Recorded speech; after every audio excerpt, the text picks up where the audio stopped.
감사합니다. 하나님 말씀 보겠습니다. 요한복음 15장 5절 말씀입니다. 요한복음 15장 5절 말씀입니다.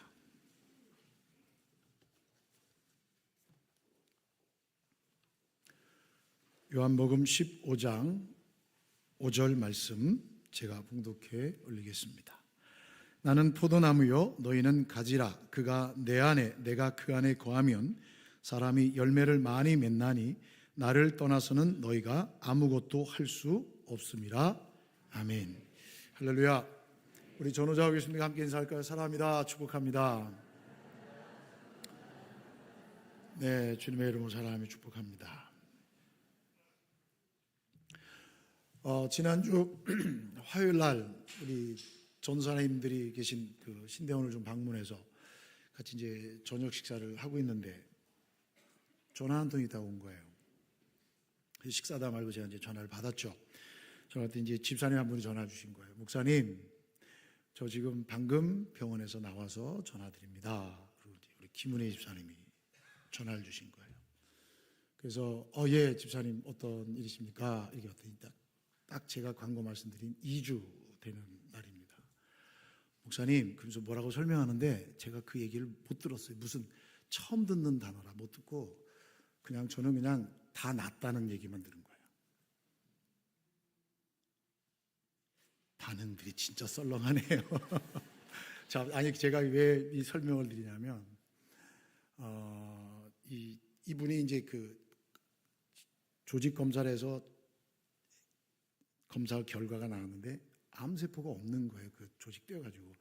그래서 그게 나온 게 뭐냐면 완치는 아니랍니다. 저는 완치라고 생각하는데 의사들은 그렇게 얘기 안 한대요. 그래서 그 뭐라면 완전 관해라는 게 있대요. 좀 처음 들었습니다. 그 부분 관해도 있어요. 부분 관해는 세포 속에 아직 남아 있다 그런 견해고 완전 관해는 없다는 거예요.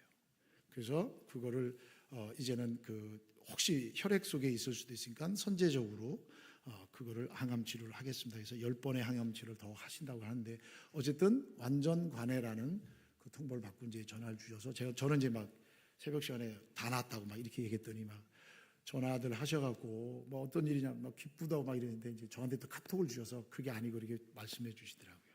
그래서 제가 이제 제 입으로 이 얘기하는 것보다도 우리 집사님께 직접 듣는 게 좋겠다 해서 제가 부탁을 드려서 했더니 목사 아주 정리를 잘못했어요 그러시더라고요. 그래서 다음에 한번 우리 다음 주에 기회가 되면 집사님에게 직접 그런 고백도 함께 같이 들어보는 것도 좋겠다. 그래서 지난주에 정말 이것은 같이 우리가 함께 같이 기도했습니다. 아마 새벽마다 우리 권사님들 또 금요기도 때마다 계속해서 이름을 불러가며 우리 함께 기도했거든요. 이거 모두에게 일어나는 일은 아닙니다. 예수 믿는 교회마다 다 가정마다 다 일어나는 일은 아닙니다. 그러나 하나님께서 왜 우리에게 이런 은혜를 주는가? 이건 너무 감사한 일이죠.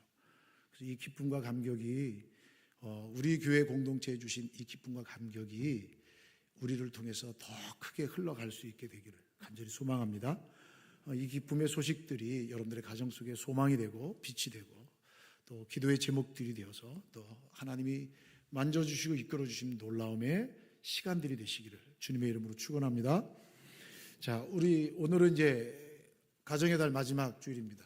제가 가정의 달 설교를 준비하면서 첫째 주는 어린이 주일, 둘째 주는 어버이 주일, 셋째 주는 스승의 주일. 그럼 넷째 주 뭐 할까 하다가 제가 이제 갖고 있었던 생각이 가정의 가장 기초가 뭘까 하실 때 전 부부 이렇게 생각이 된 거예요. 그래서 부부에 대한 오늘 부부와 가정에 대한 말씀을 좀 같이 나눴으면 좋겠습니다. 건강한 가정은 건강한 부부 관계에서 시작된다라는 말이 있습니다. 건강한 가정은 건강한 부부 관계에서 시작된다. 자, 이 명제는 가정 사역의 본질을 아주 정확하게 짚고 있는 표현입니다. 건강한 가정은 건강한 부부 관계에서 시작된다. 성경은 말씀합니다. 가정의 중심이 부부이며 그 관계가 하나님과의 관계 안에서 바르게 될 때 가정이 행복해지고요. 자녀가 행복해지고요. 하나님의 놀라운 복을 누리게 된다라고 성경은 말씀해 주고 있어요. 설교 준비하면서 제가 이제 자료들을 여러 가지 좀 찾아봤습니다. 리서치를 좀 해봤습니다. 오늘날 예수 믿는 가정이나 믿지 않는 가정들의 공통적인 문제와 갈등이 무엇일까? 제가 찾아봤더니 제일 먼저 뜨는 게 뭐냐면 소통의 단절이랍니다. 부부간의 소통이 단절되어 있다는 겁니다. 바쁜 일상 또 핸드폰, 디지털 기기 사용으로 인해서 서로의 감정과 생각을 나눌 시간이 없는 거예요, 부부가. 그래서 이 소통이 단절되는 거예요. 아마 식사하시면서 핸드폰 먼저 보시는 분들은 좀 반성 좀 하셔야 돼요. 그리고 어디 가서 핸드폰 먼저 꺼내는 분들 좀 반성들 좀 하셔야 되죠. 그죠? 그게 부부의 소통 단절을 일으켜서 가정에 커다란 문제를 일으킨다는 거예요. 그러니까 서로 생각과 감정을 나눌 시간이 없으니까 진짜 마음을 모르겠다는 거예요. 상대의 마음을 모르겠다는 거예요. 그래서 표현을 억제하는 거예요. 그냥 내가 참지. 그 다음에 서로 그러다 보니까 저 사람은 문제가 없어. 그래서 일상의 무관심으로 발전이 되고, 또 하나는 또 과거의 상처로 인해서 말하기 싫은 거 해소가 안 되니까 이런 일들이 일어남으로 인해서 감정의 이해가 되지 않고 오해가 쌓여서 소통이 단절되는 그런 부부의 문제가 오늘날 우리 한국 사회에서 나타나는 문제라고 합니다. 여러분들의 가정은 건강하십니까? 나는 정말 우리 가정 안에서 부부가 그렇게 정말 좋은 대화를 나누고 있습니까? 두 번째, 가정의 주요 문제가 뭐냐라고 물어봤더니 재정 스트레스예요. 재정 스트레스.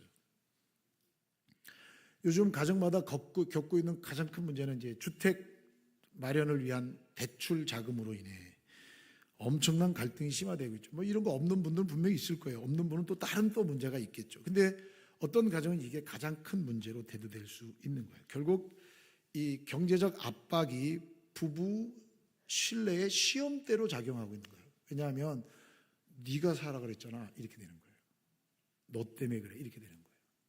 이게 너무 힘든 거예요. 그러니까 이 몇백만 원씩 이자를 내다가 이율이 올라가 버리니까 그게 2배로 이자가 뛰었잖아요. 그러니까 삶의 낙이 없어지는 거예요. 아무리 이래도 그냥 다 이자로 들어가 버리니까 거기에서 부부의 관계가 재정의 갈등으로 인해서 이 신뢰가 깨지기 시작하는 거예요. 너 때문이라고 상대에게 손가락질하는 그런 일들이 일어나고 있는 거예요. 또 하나 요즘 우리나라에서 나타나고 있는 현상 중에 하나가 IMF 시대보다도 그리고 2008년도 이 세계 금융 대란 시기에도 그리고 코로나 시기에보다도 더 문제가 심각하게 되는 게 뭐냐면 소상공업자의 폐업률입니다. 폐업률. 지금 우리나라의 소상공업자의 폐업률이 매우 높습니다. 그러니까 수입의 불균형이 나타나는 거예요. 이것으로 인해 서로 갈등이 생기는 거예요. 또 소비 습관의 차이가 이게 안 맞는 거예요. 좀 그만 살아. 이 정도는 해야 돼. 뭐 이런 것들 있죠. 서로가 남편은 남편대로 아내는 아내대로 소비하는 방향과 습관이 달라요. 어디에 가치를 두느냐에 따라 서로 의논하지 않고 이런 일들이 있고 계획이 부재함으로 인해서 어려움을 겪는 일이 있죠. 결국 이 재정 스트레스로 인해서 부부 갈등 그리고 불신이 나타나는 그런 뿌리가 되고 있는 거죠. 세 번째로 나타나는 가정의 문제는 뭐냐 그러니까 일과 가정의 양립이 어려운 거예요. 요즘은 대부분이 다 워킹맘들이 있잖아요. 그러니까 가정 안에서 아내들도 다 일하기 때문에 사실은 뭐 이제는 이 문제를 이거 문제라고 할 수 없죠. 그러니까 하지만 같이 일하다 보니까 일과 가정을 같이 에너지를 쏟기가 어려운 거예요. 그래서 요즘 좋은 남편은 가사 일을 분담하고 아이들 양육을 분담하는 그러한 가정이 그런 남편이 좋은 남편감이에요. 그래서 이런 일들이 있는 거예요. 아내가 일하면 참 좋지요. 얼마나 좋아요. 수입이 늘어나니까. 그런데 수입이 늘어났는데 불균형이 일어나는 거예요. 여러분 목사님들에게 설문조사를 했어요. 이 서울에 있는 목사님들에게 교회의 영적 질서를 깨트리는 가장 중요한 문제가 무엇입니까? 라고 물었어요. 첫 번째 대답이 뭔지 아십니까? 돈입니다. 돈. 교회의 영적인 질서를 깨트리는 교회 안의 문제를 일으키는 가장 큰 게 돈이라는 겁니다. 돈. 이 돈 문제가 크거든요. 그 두 번째로 교회의 안정을 깨트리는 영적인 질서를 깨트리는 두 번째가 뭡니까? 라고 물어봤더니 안정적인 것, 이걸 선택한 거예요. 이 안정적이라는 것은 돈이 있다는 얘기입니다. 돈하고 연결되는 거예요. 여러분, 교회 안에 재정이 풍족하면, 여러분 안정적이 되면 성도들이 좋은데, 그게 하나님의 영적인 질서를 깨트리는 지표가 되는 거예요. 안 좋은 지표. 그래서 이게 없으면 막 그냥 다투고 그러기도 해요.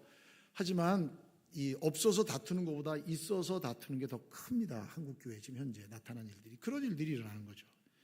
근데 이런 일들을 여러분 가정 안에서도 재정적인 스트레스가 있는데 같이 일한다면 얼마나 좋겠어요. 저도 사실 결혼할 때 멋모르고, 저도 좀 미리 좀 이런 생각, 지금의 나이 같으면 그렇게 안 했을지도 몰라요. 근데 결혼할 때 저희 집사람한테 그랬어요. 무조건 직장 사퇴.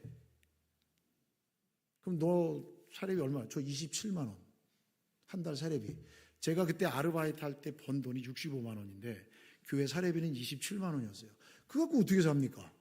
근데 조건이 있었어요. 당신 나랑 결혼하려면 직장 그만둬야 돼. 그리고 송충이는 솔잎을 먹어야 돼. 진짜 대지게 힘들었습니다. 너무 힘들어요. 지금 만약에 저희 부교육자, 이제는 우리 교회 부교육자들을 할 때, 아내, 사모님이 일하면 안 됩니다. 그러면 부교육자를 뽑을 수가 없습니다. 제 기준도 깨졌습니다. 그런 상황이에요. 자, 이런 상황 속에서 여러분 한번 생각해 보세요. 가정 일을 어떻게 같이 합니까? 이게 잘 안 되는 거예요. 이게 어려워지는 거예요. 그리고 여러분 어떤 일들이 일어나면 이런 일로 인해서 부부 관계가 소원해지는 거예요. 왜요? 회식해야 돼요. 출장 가야죠. 몇 박 며칠. 그러니까 부부가 서로 만나는 시간이 없는 거예요. 이유는 정당하죠. 일 때문에. 자기 개발을 위해서. 직장 승진을 위해서. 해야죠. 그러다 보니까 실제적으로 아내와 남편과의 대화보다 회사의 동료와 대화가 더 많은 거예요. 그러니까 답답하면 이제는 아내하고 얘기하는 게 아니라 퇴근하고 우리 밥 한 번 먹을까? 퇴근하고 술 한잔 할까? 그러면서 거기서 얘기가 되어지는 거예요. 그래서 자기의 부부의 문제를 거기서 해결하는 어처구니 없는 그런 일들이 벌어지고 있는 거예요. 일과 가정의 양립이 어려워지는 거예요.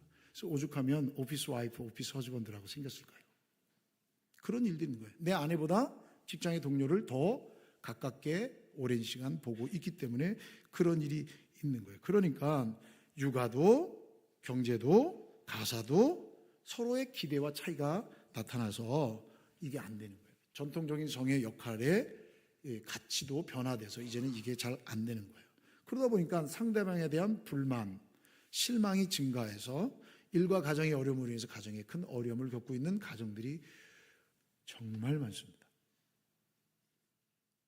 요즘 여러분 그 예능 프로그램에서 좀 옛날에는 이걸 쉬쉬했는데 뭐 나는 솔로다, 돌싱, 뭐 혼자 산다, 이런 너무 많아 이게.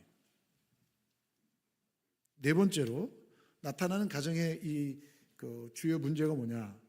개인주의의 심화예요. 개인주의의 심화. 그러니까 나만 행복하기 위해서 사는 거예요. 나의 행복이 가장 중요한 거예요. 아내의 행복이 아니라 남편의 행복, 남편의 행복보다 아내의 행복, 나의 행복이 더 중요한 거예요. 아이들의 행복보다 내 행복이 더 중요한 거예요. 그러니까 부부가 힘들어도 같이 해결하는 게 아니라 네 일이니까 네가 해결해, 이렇게 되는 거예요. 그러니까 서로 소통이 안 되는 거예요. 그러니까 너무 이 관계가 소원해지는 거죠. 서로에 대한 이해를 하려고 하지 않고 서로에게 희생하려고 하는 그런 마음과 생각이 약화돼서, 이건 기독교 가정뿐만 아니라 일반 가정에서도 이렇게 나타나고 오히려 일반 가정이 더 심할 수도 있죠. 이런 일들이 일어나고 있습니다. 이러다 보니까 감정적인 교류가 되지 않는 거예요. 부부 생활에 불만이 되는 거예요. 제가 지난주 우리 신혼부부팀 모임 때 제가 이렇게 물었어요. 여러분, 결혼을 행복하기 위해서 합니까? 많은 결혼식장에 가보면 행복을 선언합니다. 우리는 이렇게 행복하겠다. 여러분, 죄송한 얘기지만 행복하기 위해서 결혼하면 그 결혼은 깨집니다. 100% 깨집니다. 왠지 아십니까? 인간은 태어나면서 죄성을 갖고 있기 때문에 자기중심적으로 살아가요. 행복은 내가 다른 사람에게 희생해 줄 때 행복이 나타나는 거지, 다른 사람을 희생시켜서 나를 행복하려고 하면 그 관계는 깨지게 돼 있어요. 인간이 갖고 있는 죄성이 그렇습니다. 행복하기 위해서 결혼한 게 아닙니다. 하나님의 명령입니다. 그래서 하나님이 만들어 놓으신 제도이니까 그 안에서 그 결혼의 목적들을 찾아가야 되는데 그것 없이 살아가니까 이런 일들이 나타나는 거죠. 그래서 제가 왜 이런 일이 일어날까? 제가 뭐 좀 문제의 근본 원인들을 찾아봤어요. 그랬더니 자기중심성 때문에 그런 거예요. 근본 원인이 자기중심인 거예요. 그러니까 인간은 죄성으로 인해서 이기심이 가득 차 있거든요. 이 성경에도 나와요. 그러니까 내 욕심, 내 욕구가 더 큰 거예요. 아까 말씀드린 개인주의 심하고 마찬가지죠. 두 번째로 용서의 결핍이 된 거예요. 상대의 잘못, 내가 상대에 대한 불만에 대한 용서가 안 되는 거예요. 그럼 왜 용서가 안 될 것 같아요? 용서가 안 되는 건 용서 받아본 경험이 없기 때문에 그래요. 특히 자수성가한 사람들은요, 상대를 이해를 못합니다. 자수성가한 사람 좋을 것 같지만 여러분 사실 좋은 게 아닙니다. 그분은 모든 사람을 자기 눈 아래 두고 있습니다. 굉장히 교만합니다. 뭐 다는 아니지만 제가 본 거의 90% 이상은 그렇습니다. 그러니까 용서를 경험하지, 하나님의 용서를 경험하지 못해, 내가 하나님으로부터 어떻게 용서받았는가는 그 감격을 경험하지 못하니까 상대에 대한 용서와 배려가 없어지는 거예요. 상대에 대한 잘못이 자꾸 기억나는 거예요. 그래서 무슨 일만 있으면 10년 전, 20년 전 일까지 끄집어 올리는 거예요. 그러니까 관계가 소원해질 수밖에 없죠. 또 말씀과 기도가 부재가 되는 거예요. 이게 기독교인들 가정이죠. 그러니까 하나님의 뜻을 모르는 거예요. 여러분, 우리가 하나님의 뜻을 알 수 있는 유일한 방법은 말씀과 기도밖에 없는데, 말씀과 기도가 없으니까 기독교 가정 안에서도 이런 문제가 나타나는 거예요. 왜요? 세상적 가치의 기준으로 보니까 그런 거예요. 이거 하나님의 기준으로 봐야 되고 하나님의 말씀의 기준으로 봐야 되는데, 부부관계가, 가정이 말씀이 아닌 세상의 가치니까 여러분 물질을 쫓고 성공을 쫓고 승진을 쫓다 보니까 다 깨지는 거예요. 다 깨지는 거예요. 우리가 흔히 네잎클로바 좋아하시잖아요. 네잎클로바 희한하잖아요. 참 잘 안 보이잖아요. 그래서 그걸 이게 책갈피에다 뭐 했잖아요, 옛날에. 근데 여러분 네잎클로바의 뜻이 뭐죠? 행운입니다. 근데 세잎클로바의 뜻이 뭔지 아십니까? 행복입니다. 행복. 행운을 찾기 위해서 행복을 깨트리지 마십시오. 행복을 유지하다 보면 행운은 따라오겠죠. 여러분 하나님 안에서의 이 질서, 말씀과 기도가 부재되면 정말 모든 것이 다 깨져버립니다. 그리고 영적 무관심이죠. 이제는 뭐냐면 안 믿어도 안 가도 뭐 어떤 고민이 있다 전혀 신경 안 쓰는 거예요. 그냥 무관심한 거예요. 그냥 내 일을 내가 하는 거예요.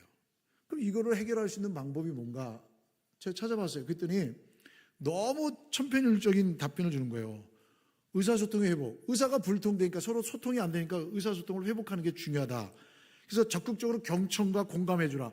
여러분 어떻게 불신이 있는데 적극적으로 경청과 공감이 될까? 그래서 성경은 뭐라고 되어 있나 찾아봤더니 야고보서 1장 19절에 듣기는 속히 하고 말하기는 더디하며 많이 듣고 적게 말하라. 그 얘기예요.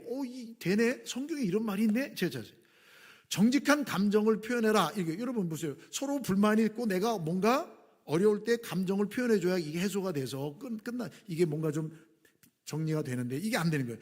여러분 이게 어떻게 될까? 그래서 제가 정말 성경을 찾아봤더니 진리를 말하며 해가 지도록 분을 품지 말라. 성경에 이런 명령이 있었네. 그러니까 우리는 이걸 모르고 사는 거예요. 이걸 안 하는 거예요. 그러니까 소통이 안 되니까 의사소통을 회복해야 된다. 적극적으로 경청해라. 감정을 표현해라. 이걸 어떻게 하냔 말이에요. 여러분 이거를 내 의지적 관점에서 보니까 안 되는 거예요. 근데 성경은 이미 그 말씀을 해주고 있어요. 또 하나 찾아보니까 서로의 역할을 존중해 주라는 거예요. 그러니까 서로의 역할을 존중해 주라. 성경은 이미 서로의 역할을 존중해 주라고 말씀해 주고 있어요. 에베소서 5장에 남편은 아내를 사랑하고 아내는 남편을 존중하고 복종하라. 이 말씀이 서로의 역할이죠. 그리고 에베소서에도 그런 말씀이 나와요. 그리스도를 경외함으로 피차 복종하라. 서로 순종하는 것. 여러분 이것이 서로의 역할을 존중해 주는 아주 중요한 관계죠. 이런 부분들을 하라라고 성경은 말씀해 주고 있습니다. 또 경제적으로 협력하라. 공동의 계획을 수립하고 정직한 재정 관리, 수입과 지출을 투명하게. 요즘은 뭐 따로따로 보니까 네 돈 네 산, 내 돈 내 산 이렇게 살아요. 그죠? 네가 벌어서 네가 사고 내가 벌어서 내가 살고. 이러다 보니까 여러분 이런 서로의 불만들이 나타날 수 있고 그럴 수 있다는 얘기죠. 그리고 영적 교제의 회복이다. 그러니까 함께 말씀을 묵상하는 그런 일들이 있어야 된다. 자, 이게 해결이 됩니까? 저도 안 되더라고요. 그러면 어떻게 해야 복된 가정, 정말 행복한 가정을 만들어갈 수 있을까? 부부의 모습을 세워나갈 수 있을까? 오늘 성경은 그 답을 주고 있습니다. 5절 말씀입니다. 우리 다 같이 읽어볼까요? 나는 포도나무요 너희는 가지라. 그가 내 안에 내가 그 안에 있으면 사람이 열매를 많이 맺나니 나를 떠나서는 너희가 아무것도 할 수 없습니다. 여러분, 복된 가정이 어디에서 시작됩니까? 현대 사회는 가정의 위기를 말해요. 가정이 위기가 있다라고 얘기하는데 성경은 위기보다 질서를 먼저 말합니다. 질서를 먼저 말합니다. 여러분, 가정의 위기는 여러분, 하나님이 없는 가정에는 위기가, 인간 자체가 하나님 없이는 위기 속에 사는 게 우리 인간 아닙니까? 예수님께서 뭐라고 말씀하셨냐면 나는 포도나무요 너희는 가지라. 관계와 질서를 정확하게 세우는 거예요. 나는 포도나무고 너는 가지. 우리 모두는 다 가지라는 거예요. 여러분, 이것은 단지 개인의 신앙만이 아니라 관계 질서와 생명력을 먼저 말하고 있는 거예요. 여러분, 우리가 살 수 있는, 여러분, 내가 살아야 다른 사람을 살려줄 것 아니겠습니까? 내가 살 수 있는 생명력을 가질 수 있기 위해서는요, 관계와 질서를 회복해야 되는데 그것이 뭐냐? 나는 포도나무요 너희는 가지라. 복된 가정의 출발은 여러분, 그리스도 안에 거하는 겁니다. 예수님 안에 붙어 있어야 되는 겁니다. 그리고 여러분, 오늘 5절 말씀 보면 나를 떠나서는 너희가 아무것도 할 수 없습니다. 나를 떠나서는 아무것도, 그러니까 nothing이에요. 모든 것들을 다 하려고도 안 된다는 게 그거 되지 않는다는 얘기예요. 이 말은 나를 떠나서 내가 없이는, 예수님이 없이는, 예수님과 함께하지 않고서는 이 모든 것들을 얻을 수 없다. 반대죠. 여러분 4절 말씀 보세요. 4절, 내 안에 거하라 나도 너희 안에 거하리라. 가지가 포도나무에 붙어있지 아니하면 스스로 열매를 맺을 수 없음같이 너희도 내 안에 있지 아니하면 그러하리라. 여러분, 이 15장에 거하라는 단어가 10번 나옵니다. 15장에 거하라는 단어만 10번 나오는데 10번 나온다는 얘기는 굉장히 중요하다는 얘기입니다. 이 거한다는 말은 뭐냐면 그분과 예수님과의 영적인 사귐을 지속적으로 이어가는 것을 의미합니다. 거하라는 것은요, 한 번만 있는 게 아니라 지속적으로 그분과 함께 있어야 된다는 거예요. 즉, 아무리 실한 포도나무 가지라 할지라도 줄기에서 잘려나가면 더 이상 열매를 맺을 수 없어요. 아무리 건강하고 푸릇푸릇한 가지라 할지라도 가지에서 잘려나가면 어떤 열매도 맺지 못합니다. 마찬가지로 하나님과의 관계가 단절되면, 사귐이 끊어지면 성도들은 역시 어떤 것도 맺을 수 없어요. 나를 떠나서는 아무것도 할 수 없다. 이게 아무것도가 뭘까요? 여러분, 이게 신앙적 얘기만 될까요? 저는요, 가정의 문제, 부부의 행복, 나의 성공, 소망 다 포함됩니다. 인간관계, 신뢰 다 포함되어 있습니다. 그런 것들을 맺을 수 없다라고 말씀하고 있습니다. 가정도 예수 그리스도의 연합 안에서만 진정한 생명과 열매를 맺습니다. 자, 그러면 그리스도 안에 거하는 가정은 어떤 복된 가정으로 채워집니까? 그리스도 안에 거하면 그 가정은 어떤 복으로 채워집니까? 여러분, 다시 5절을 보세요. 뭐라고 하냐면 그가 내 안에, 내가 그 안에. 그가 내 안에, 내가 그 안에. 여러분, 그가 내 안에, 내가 그 안에라는 말은요, 하나님과의 관계 회복입니다. 하나님과의 관계 회복입니다. 이 말은 신앙적 신뢰 회복이라고 말합니다. 신앙적 신뢰 회복. 하나님과 나와의 관계가 회복되는 거예요. 여러분, 그리스도 안에 거하는 가정은요, 말씀과 기도를 중심으로 살아갑니다.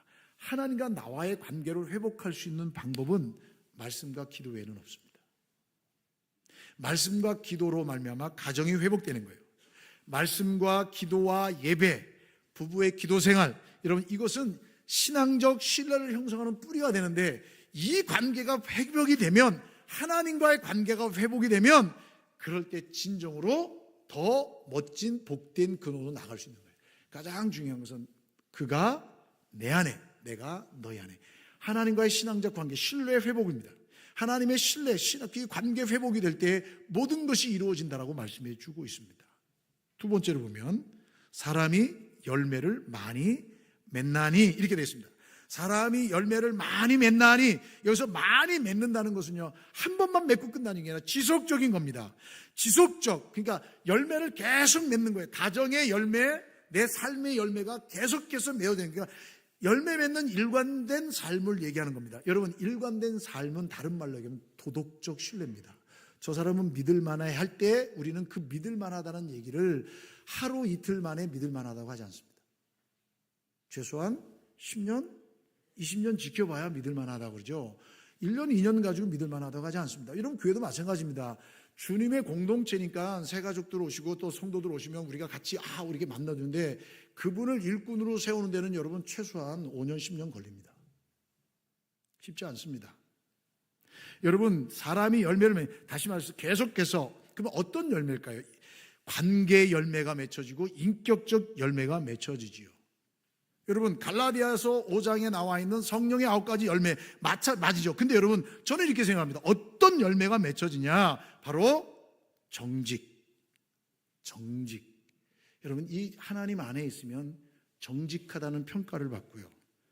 절제를 합니다. 절제. 넘어가지 말아야 할 선을 넘지 않는 거예요. 간음이 뭐라 그랬어요? 올라가지 말아야 할 침대에 올라가는 게 간음이에요. 선을 정해놓고 선을 넘지 않는 거예요. 이 선이 굉장히 중요하잖아요. 절제하는 거예요. 이 절제는 순교를 의미하죠. 여러분 부부간의 순교를 지켜주는 거 굉장히 중요하지 않습니까? 여러분 인간이 성적 욕망을 채우기 위해서 살아가는 존재는 아니잖아요. 성경에서 부부 안에서의 성만 하나님께서 허락하시지 부부 바깥의 성을 허락하지 않습니다. 그 착각하지 마셔야 돼요. 사랑하는 게 죄가 아니잖아요. 잘못 사랑하면 죄지. 누가 사랑을 갖고 뭐라 그러나? 이 말이 안 되는 거예요. 여러분 하나님 안에서의 관계가 있으면 열매를 많이 맺는데 도덕적 신뢰가 회복되는 거예요. 그러고 다 보면 여러분 신실해져요. 신실하다는 얘기 뭐냐면 책임을 지는 거예요. 내가 하는 일에 처음과 끝이 변함이 없는 거예요. 중간에 바뀌지 않는 거예요. 내 이익 따라 가지 않는 거예요. 그럴 때 삶의 열매가 일관적으로 맺고 그 열매를 통해서 가정이 내 자녀가 부모를 몇 년 볼 것 같아요? 평생 봅니다. 평생. 그게 중요한 거잖아요. 얼마나 중요한지 몰라요. 바로 그리스도 안에 거하는 가정이 되면 그리스도 안에 거하면 그가 내 안에 내가 그 안에 거하는 가정이 되면 이러한 놀라운 하나님과의 관계가 회복되고 도덕적 신뢰가 회복됩니다. 이런 관계가 회복되면 어떤 관계가 회복되냐면요. 여러분 사람 관계가 회복이 됩니다. 그래서 서로 신뢰하는 거예요. 도덕적으로 신뢰하면 사람 관계가 회복되는 거예요. 서로의 갈등시 감정을 인정해주고 용서와 화해해주고 여러분 이 관계가 회복되는 거예요. 관계적 신뢰가 회복되는 거예요. 내가 당신을 믿어. 이렇게 되는 거예요. 이게 얼마나 중요합니까? 자녀를 감정적으로 인정해 주는 거예요. 공감해 주는 거예요. 내가 너를 믿는다 이거예요. 괜찮아, 너는 할 수 있어. 여러분 같이 그 안에서 있으면 나를 사랑하신 하나님, 내가 능력 있어서 사랑하신 게 아니잖아요. 내가 자격이 돼서 사랑하신 게 아니잖아요. 나를 사랑해 주신 그 하나님의 일방적인 사랑 때문에 내가 살아가는 거 아닙니까? 그러면 그 하나님의 사랑, 은혜를 경험하고 용서를 경험한 사람은요, 이 관계적 신뢰가 회복하는 데 큰 힘을 갖는 거예요. 그래서 서로에게 인정해주고 존중해주는 거예요. 여러분, 나는 포도나무요, 너희는 가지니. 나는 포도나무, 너희는 나를 떠나서는 너희가 아무것도 할 수 없습니다. 가지는 절대 혼자 설 수 없습니다. 여러분, 우리는 절대 혼자 살아갈 수 없습니다. 여러분, 유아독전 같죠? 천상천하 유아독전 같죠? 예, 천상천하 유아독전. 아무리 들어도 나 하나밖에 없죠. 여러분, 나 하나밖에 없는 인생이 뭡니까? 결국은 죽음이거든요. 그러나 주님을 떠나서 주님과 함께하면 영원한 생명 우리 가운데 있거든요. 그 놀라운 은혜를 우리는 갖고 있잖아요. 그러니까 가지는 절대 혼자 살 수 없어요. 가정은 신뢰가 자라는 은혜의 공간이 되어야 돼요. 그 안에서 서로 격려하고 인정해주고 신뢰해주고 존중받고 사랑하며 함께 아껴주고 용서해주고 함께 같이 걸어가는 그런 가정이 돼요. 이거는 말로 되는 것이 아닙니다. 경험으로 체험돼야 합니다. 아내가 나에게 경험으로, 남편이 나에게 경험으로, 자녀가 부모에게 경험으로, 부모가 자녀에게 경험으로 체험되어져야 가정이 신뢰가 자라는 공간이 되는 거예요. 그럴 때 행복한 가정을 꿈꿀 수 있는 거예요. 만약에 여러분 하나님 안에, 그리스도 안에 거하지 않으면 어떻게 되죠? 6절 보세요. 6절 다 같이 읽어보세요. 시작. 사람이 내 안에 거하지 아니하면 가지처럼 밖에 버려져 마르나니 사람들이 그것을 모아다가 불에 던져 사르느니라. 예수님을 떠난 삶은 어떻게 되냐? 버림받는 거예요. 하나님한테 버림받죠. 가정이 깨지죠. 관계 깨지죠. 신뢰 깨지죠. 여러분, 그거보다 쓸쓸한 인생이 어디 있겠어요? 근데 여러분, 다시 7절 보세요. 너희가 내 안에 거하고 내 말이 너희 안에 거하면 무엇이든지 원하는 대로 구하라. 그리하면 이루리라. 여기서 무엇이든지 뭘까요? 전 다요, 다. Everything. all, 모든 게 다입니다. 내가 살아가는 삶에 있어서 소망이나 염려나 걱정이나 불안이나 두려움이나 그리고 이 관계 깨짐이나 이런 모든 것들이 다 들어가 있대요. 신뢰 회복이나 소통이 여기 다 있어요. 다시 말씀드려서 내가 주님과 함께 살아간다면 진정한 복된 가정이 될 수 있는 유일한 비결은 하나님 안에 있는 것이라고 성경 말씀해 주고 있어요. 무엇이든지 구하면 그대로 이루리라 말씀해 주고 있습니다. 여러분, 가정의 열매는 그리스도 안에 거할 때 맺혀집니다. 자녀의 열매, 부부간의 행복, 가정의 행복, 내가 먼저 하나님과의 관계가 회복이 돼야 생명력이 있습니다. 여러분, 생명력이 없이 어떻게 생명을 줍니까?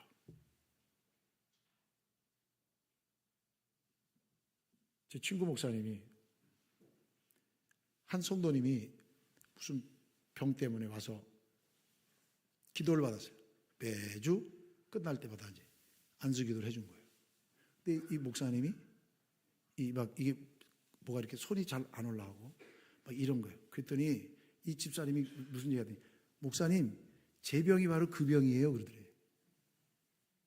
그리고 그 다음부터 또 기도 받으러 안 온대요. 무슨 얘기예요? 네 병 네가 고쳐라, 무슨 남의 병 고치려고 그래, 이 얘기 아니겠습니까? 근데 이 목사님이 저랑 같이 종교개혁제 갔다 오고 나서 이게 낫어요. 어떻게 될지 모르겠대요. 뭘 어떻게 불러서 기도해 줘야지. 그랬어요, 제가. 불러서 기도해 줘. 여러분, 우리가 못하는 것 때문에 위축될 건 없어요. 여러분, 어떻게 보면 하나님께서 우리에게 결핍을 주시는 것은요, 하나님께 더욱더 매달리라는 사인이에요. 여러분, 내가 건강해서 내가 잘나서가 아니에요. 하나님의 은혜 가운데 거하면 내 앞에 놓이는 문제가 하나님의 은혜를 경험하는 사인이요, 축복의 통로가 될 수 있습니다. 그런 어려운 사람, 고통 속에 있는 사람을 끌어안을 수 있는 나의 넉넉한 마음이 될 수 있습니다. 사랑하는 여러분, 여러분들의 가정이 그런 가정 되어야 되지 않겠습니까? 하나님이 세우신 복된 가정, 이것은 사람이 나눌 수 없어요. 하나님이 세워주신 가정이에요. 우리가 가지로서 살아갈 수 있는 유일한 길은 뭐예요? 포도나무이신 예수님께 붙어 있는 거예요. 그러면서 우리가 작은 것 하나만이라도 좀 실천했으면 좋겠어요. 여러분, 오늘 하루 지나면서 감사했던 것 같이 나누는 거예요. 한 가지, 나 이게 감사했어, 한 가지만. 많이도 하지 말고 한 가지만. 그리고 대화할 때는 될 수 있으면 핸드폰 끄는 거예요. TV 끄는 거예요. 대화할 때는 없이 하는 거예요. 없이 그냥 대화에 집중하고 서로 눈을 보면서 서로의 감정을 얘기하면서. 아주 작은 거잖아요. 하나님이 나에게 주신 선물, 하나님이 나에게 주신 아름다운 가정, 자녀들하고 얘기할 때도 같이 얼굴을 보면서 인정하고 존중해주는 이런 모습들이 있어야 되지 않겠습니까? 여러분, 우리 교회가 왜 매주 가정 예배를 강조하는 줄 아십니까? 아이들을 위해서 기도하는 아빠, 엄마, 가정과 엄마, 아빠를 위해 기도하는 자녀들, 함께 기도 제목을 놓고 기도하는 가정, 얼마나 복된 가정입니까? 우리 모두에게 이런 복된 가정으로서 새롭게 세워지는 은혜가 있기를 주님의 이름으로 축원합니다. 기도하시겠습니다. 하나님, 감사합니다. 주님 안에 거하는 것이 진정한 삶의 길이며 주님 안에 거하는 그것이 모든 것을 할 수 있는 비결임을 깨닫습니다.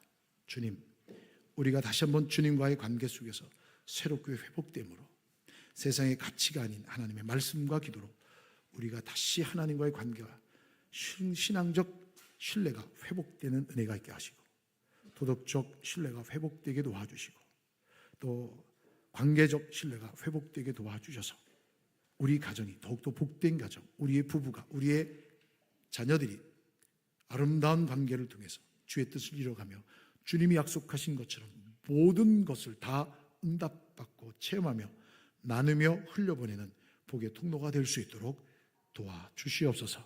예수님의 이름으로 기도하옵나이다. 아멘.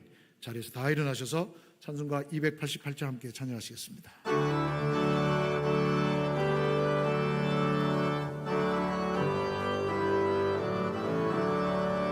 예수를 나의 구주 삼고 성령과 피로 세상에서 내 영혼이 하늘의 영광 누리라. 이것이 나의 간증이요 이것이 나의 찬송일세. 나 사는 동안 끊임없이 구주를 찬송하리로다. 온전히 주께 맡긴대요. 사랑의 음성을 듣는 중에 천사는 왕래하는 것과 하늘의 영광 보리로다. 이것이 나의 간증이요 이것이 나의 찬송일세. 나 사는 동안 끊임없이 구주를 찬송하리로다. 주 안에 기쁨 누림으로 마음의 풍랑이 잔잔하니 세상과 나는 간 곳 없고 구속한 주만 보이도다. 이것이 나의 간증이요 이것이 나의 찬송일세. 나 사는 동안 끊임없이 구주를 찬송하리로다.